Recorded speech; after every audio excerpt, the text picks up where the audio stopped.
Salam sejahtera, saya Divon Anak Pandan, nombor kad matriks D202014949093. Salam sejahtera, nama saya Jemuri Ajofri Anak Jemat, memegang kad matriks D202010144076.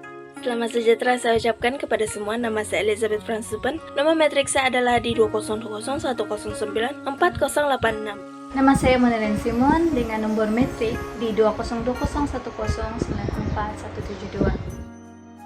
Seni Cina ialah seni tampah sama ada kuno atau modern, berasal dari dan diamalkan di Cina oleh artis atau penghibur Cina.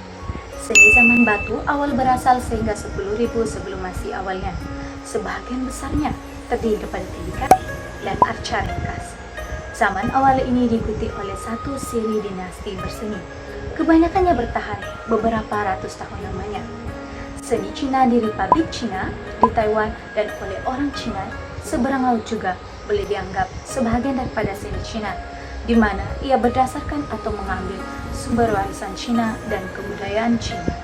Objektif daripada kumpulan kami adalah yang pertama, mengenal pasti ciri-ciri estetika seni Cina berdasarkan catatan pada scroll. Yang kedua adalah memahami konteks budaya Cina, iaitu Festival Qingming.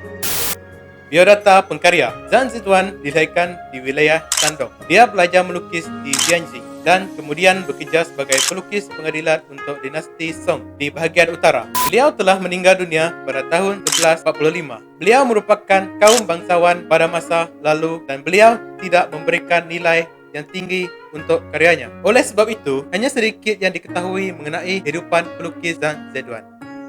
Karya yang kumpulan kami kaji ialah Along the River by Qingming Festival ataupun Qingming Zhanghe 清明正和 yang dihasilkan oleh pelukis Zhang Zedong pada sekitar tahun 1085 sehingga tahun 1145.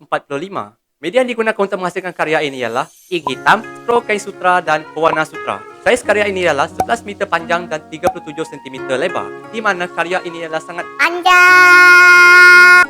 Karya ini dihasilkan untuk menangkap kehidupan seharian penduduk-penduduk di bandar Bianjing masa perayaan Qingming berlangsung. Festival Qingming, juga dipanggil Pesta Qingming, merupakan perayaan Cina yang diadakan pada hari ke-104 selepas musim sejuk dan lazimnya diadakan sekitar 4 hingga 5 April. Qingming diadakan untuk menandakan masa bagi orang ramai untuk keluar dari rumah dan menikmati kehijauan musim bunga dan juga menziarahi kubur orang tersayang yang sudah meninggal. Perayaan Qingming dijadikan cuti umum di Taiwan, Hong Kong dan Republik China. Nilai estetik itu dapat dilihat melalui karya Along the River during the Qingming Festival. Keestetikannya terdapat pada setiap karakter pemandangan dan situasi yang dihasilkan pada saat itu. Lukisan atas sutera merupakan lukisan yang paling terkenal di China. Apa yang menarik pada karya tersebut adalah pelukis dapat menghasilkan 4.000 orang karakter dalam lukisan itu.